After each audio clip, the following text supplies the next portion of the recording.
Thank you for having me at Valley School. It's a pleasure to be here. I started just after finishing my degree at university in management. I went to work in a bank. After a few years, I realized that I need to study much more. And I went to UK to do a master's degree in finance. That went very well, and I was awarded a distinction in my dissertation, and that allowed me to work and go around the world teaching finance with some of the professors that taught me. So working for major banks in major financial institutions, and after a few years of going around and just keeping it short, it comes time when we start to have the kids, and I managed for a while to be away whilst I had my first son. But after a while, with the second one, it started to be more difficult to go around the world and to have the family back home. So at the same time, it happened something that came out of a book. So as I am at the Valley School, it's actually very nice to talk about that. I was gifted on my birthday. I was in London, and I was gifted. I just finished some work in a bank, Credit Suisse, I believe. I was gifted a book called Buffettology. I knew Warren Buffett, but I did not know the way or the framework he built in to select such good businesses and to gain so much money for his shareholders out of that. So I couldn't stop reading the book, and I said, that's it. It's the way I should do it, because my experience as many investors was not very good in the big banks. So I thought, this is what I would like that someone do with my money, or that I would like with some other people's money. So when I went back, we actually start to start a company. As we couldn't do it, we need to be independent to start this company. Otherwise, in big banks, they just stress you for the short term. And we built, myself and Pedro Alves and Hugo Roque, Casa de Investimentos. Casa de Investimentos states in Portuguese for investments house. So it has 7 years now. So we started in 2010. And since then, we have accumulated 107% returns for our clients.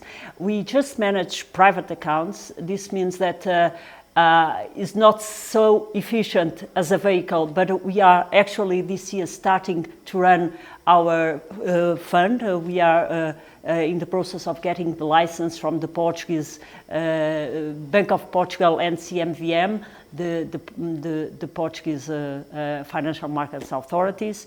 And we have been quite happy since we do what we like. And I think the most important thing is that what we do with our clients' money is what we do with ours. At the same time, investing in the same businesses, and it has been fun. It has been very good.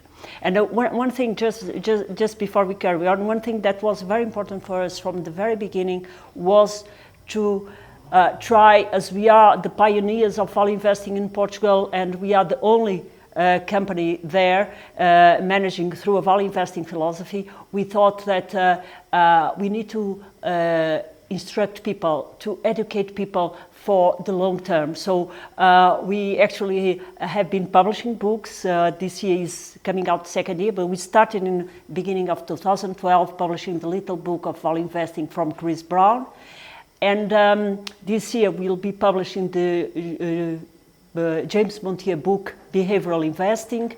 And we actually constructed a name for this library that is called Biblioteca da Casa. That means house library. Very good.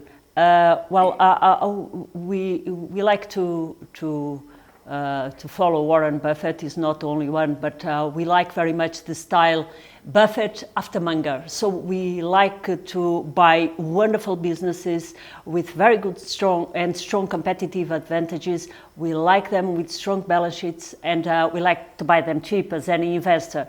We are patient, and we like to find the compounders, the right compounders to make money to our clients. So we put a lot of emphasis on being very conservative.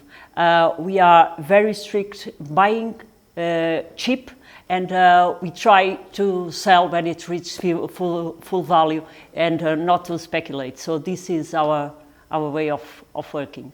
Well, I think a value investor must be prone to learn every day, to be a sponge learning, to be a fast reader, to be very keen to educate itself through his life. I think it needs to be patient, to be a patient person, to like to see things grow, and I believe that is very important, to be very analytic, to be hardworking, well, I possess some of the qualities, I believe, and I do believe in the capacity of great businesses to change the world and to earn money, because more people live in the world each day, so this means that anyone is always able to exchange his own money for goods that needs to carry on. So I think is the way you see it. Well, no, we are long only, and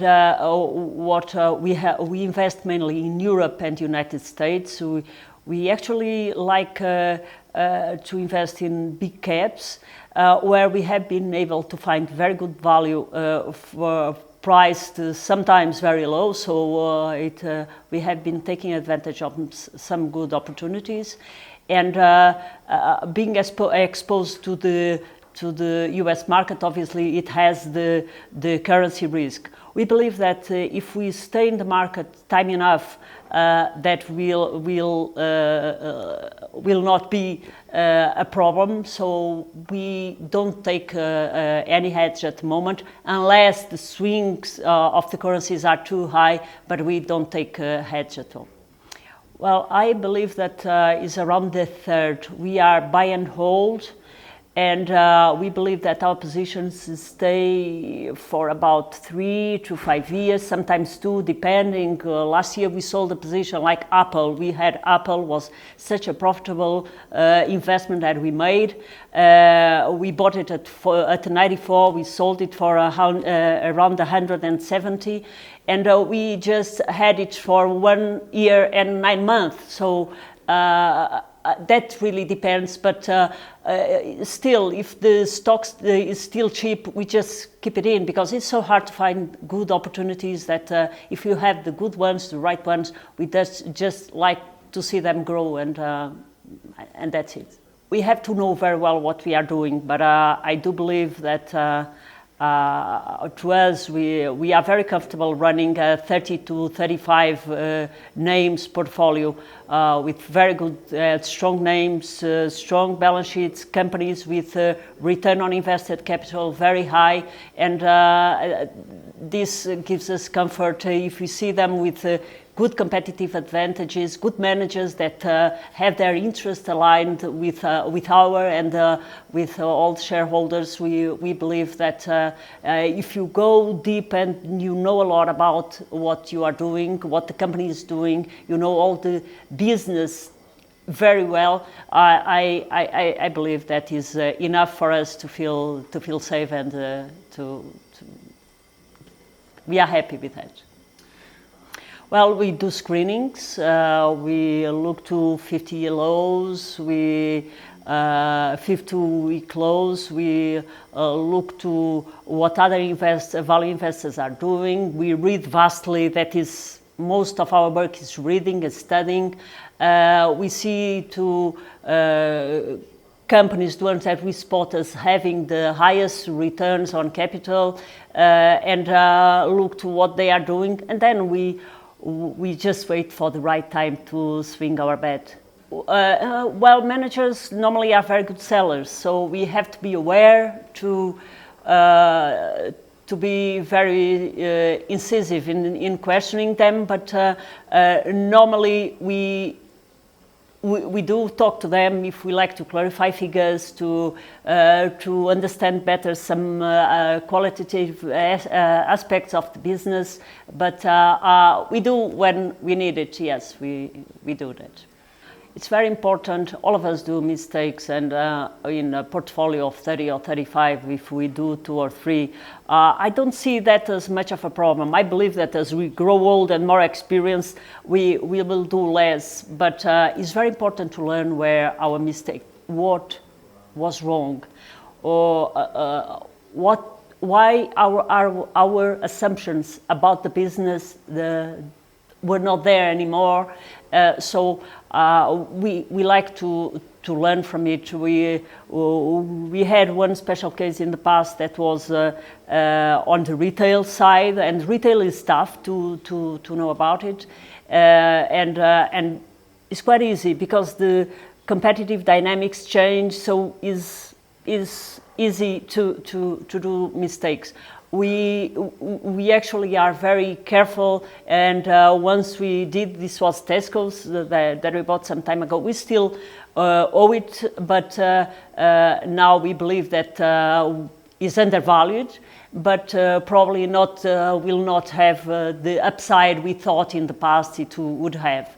But yes, we obviously, it's very important that we learn from our mistakes, and I believe that is what makes us better investors as well, because sometimes you don't really understand when people start, and if they are doing well by chance or because they are very good. So to have the humility to understand what you have done by chance or because you have done your homework very well, I think is very important. And that is one of the characteristics.